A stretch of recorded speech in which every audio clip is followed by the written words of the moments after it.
प्रदेश की high profile seat माने जाने वाली सुल्तानपुर लोकसभा सीट पर मुकाबला टक्कर का होता जा रहा है। सुल्तानपुर सीट से बीजेपी की नेता और पूर्व केंद्रीय मंत्री मेनका गांधी मैदान में है। मेनका को टक्कर देने के लिए सपा ने यहां से राम बुलाओ निषाद को टिकट दिया है।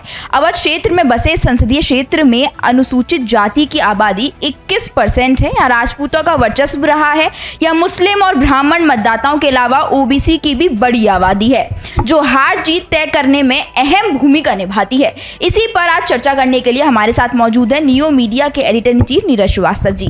सुल्तानपुर संसदीय सीट पर अब तक कुल 17 बार चुनाव हो चुके हैं। इसमें से 8 बार कांग्रेस के सांसद रहे हैं, जबकि 5 बार बीजेपी के उम्मीदवार जीते हैं। इनमें 2 बार मेनका और वरुण गांधी भी रहे हैं। इस बार आपको क्या लगता है? देखिए, जब ये सीट सुल्तानपुर की दी गई थी मेनका गांधी को, उसके बाद ही शायद पीलीभीत से सीट काटी गई थी इनकी, वरुण गांधी जी की। मेनका गांधी जी कहीं ना कहीं अंदर से बहुत दुखी हैं। उनके लिए सुल्तानपुर की सीट मिलना उतना इम्पोर्टेंट नहीं था जितना पीलीभीत से वरुण गांधी का सीट मिलना इम्पोर्टेंट था। लेकिन वो इंतजार ये कर रही थी कि वरुण गांधी को उत्तर प्रदेश में कहीं अच्छी जगह से सीट इनको दे दी जाए। लेकिन वरुण गांधी जी को देखा जाए तो बीजेपी एक अपने हथियार के तरह इस्तेमाल करना चाह रही थी अमेठी या रायबरेली सीट के लिए। अच्छा, वरुण गांधी जी ने मना भी कर दिया उस सीट के लिए, और देखा जाए तो इनडायरेक्टली वरुण गांधी जी रायबरेली सीट में जाके प्रचार भी किए थे। ठीक है, इस समय मेनका गांधी जी के साथ दिक्कत क्या है, वो बीजेपी को भी छोड़ नहीं सकती। वैसे ये इतनी अच्छी सीट है कि मेनका गांधी जी अगर अपने क्षेत्र में नहीं भी जाएं तो भी ये सीट जीत सकती हैं वो बड़े आसानी से। लेकिन अभी विगत कुछ दिनों में आपने एक चीज देखी होगी कि अखिलेश यादव जी का वहां आना जाना बहुत ज्यादा हो गया। क्यों ऐसा है? अंदर अगर मैं कहीं गलत नहीं हूं तो मेनका गांधी जी खुद चाह रहे हैं कि ये सीट वो हार जाए। हारने का सिर्फ मतलब ये नहीं, इसलिए वो बहुत लचर कह लीजिए अपना प्रचार कर रही हैं। क्योंकि पिछली बार भी 14,500 वोट से जीती थी, तो फर्क सिर्फ इतना था। लेकिन मुझे इस बार लगता है कि शायद वो हार सकती है। 2019 में मोदी जी की लहर में वो 14,000 से सिर्फ जीती थी, सिर्फ 14,000 से जीती थी। और आज मोदी जी की लहर नहीं है। पहली घटना। दूसरी चीज कि वरुण गांधी जी के कहीं से भी ना लड़ने से उनके अंदर से बहुत दुखी हैं। वो क्यों दुखी हैं? देखो, 2 चीजें होती हैं। सबसे बड़ी चीज क्या है कि उनका करियर खत्म, मेनका गांधी जी का, लेकिन वरुण गांधी जी का करियर अभी एकदम यंग है और उठ रहा है, शुरू हुआ है। आज उनको बीजेपी ने इसलिए हटा दिया कि वो मुखर प्रवक्ता है, वो आम जनता की बातें करते हैं।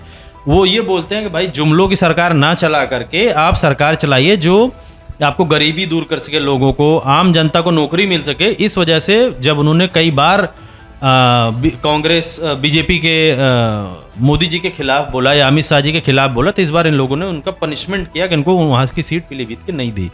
देखिए, 2 चीज़ें होती हैं। एक मूवी आई थी, अगर याद करिए, शाहरुख खान की मूवी थी बाजीगर। तो उसमें एक डायलॉग था कि हार के भी जीतने वाले को बाजीगर कहते हैं। आज अगर आप सोचिए, मेनका गांधी जी खुद चाह रहे होंगे कि मैं ये सीट हार जाऊं, इंडिया गठबंधन जीत जाए, वो हार के भी जीत जाएंगे, क्योंकि वो मोदी जी को हरवा के उनको दिखाएंगे कि देखिए ऐसे भी हारा जाता है। क्योंकि आज अब वरुण गांधी को वो सीट नहीं दिए हैं। अब बात आती है जातिगत समीकरण की।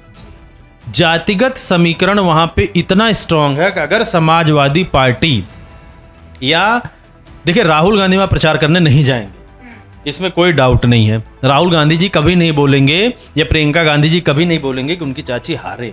आज भी उन लोगों के अंदर ये रिस्पेक्ट है। तो समाजवादी पार्टी के अगर अखिलेश यादव जी जा रहे हैं वहां, तो इसका मतलब कि कहीं ना कहीं ये मान के चलिए कि उनको हिंट ये मिल रहा है, या वरुण गांधी जी की तरफ से हिंट मिल रहा है कि भाई कैसे भी करके वो सीट अब अपने पाले में लाए।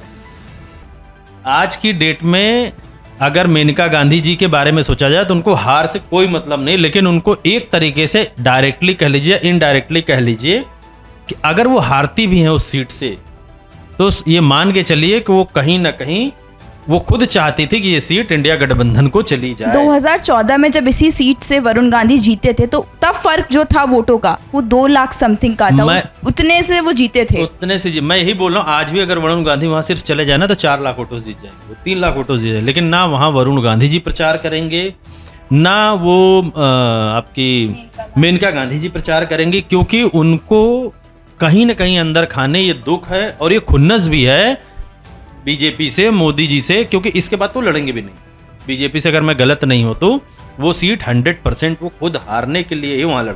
तो एक सच्चे नेता होने की कीमत जो है वरुण गांधी जी को चुकानी पड़ी है। तो इस और देखिए बात है कि अगर आप उनको वरुण गांधी जी को आप सीट नहीं दिए ठीक है, लेकिन आपने एक षड्यंत्र किया। षड्यंत्र ये था कि आप चाह रहे थे वो अमेठी से लड़ें या सुल्तानपुर से लड़ें, यानी गांधी 2 खून को आप लड़ाने की कोशिश कर रहे थे। जब आप खून को लड़ाने की कोशिश कर रहे हैं तो वही खून उबाल अगर मार लेगा तो ये भी बोलेगा ठीक है हम अपने आप को विड्रा कर रहे हैं, लेकिन हम जिता तो अपने ही खून को रहे हैं।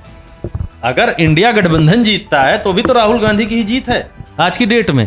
तो जब वरुण गांधी बोल सकते हैं कि मैं नहीं लड़ूंगा तो कहीं ना कहीं उनकी माँ भी अंदर खाने यही चाह रहे हैं कि सीट हार जाए। इसलिए देखिए उनका जितना इंटरव्यू देखेंगे आप, बहुत एकदम डल सा इंटरव्यू है, नहीं तो वो बहुत प्रखर वक्ता है। वो जानवरों के प्रति जितने संवेदनशील हैं तो सोचिए अपनी सीट या आम जनता के प्रति क्यों नहीं होंगी। आज आप कहीं कोई जानवर मारा जाता है तो तुरंत वो पहुंच जाती है। तो इसका मतलब कि यह है कहीं ना कहीं वो चाह रहे हैं कि सीट वो खुद हार जाएं और ये झोली में चले जाए इंडिया गठबंधन के, और यही उनकी जीत है असली में। इसलिए और रही बात जातिगत समीकरण, तो जातिगत समीकरण आप 2019 की स्थिति आप खुद देख लीजिए, 14,000 वोटों से सिर्फ जीती हैं वो, जबकि इतनी प्रचंड लहर थी उस केस में 14,000 से जीती है। तो मान के लिए इस बार वो लगभग 40-50 हजार के आंकड़े से वो हार जाए।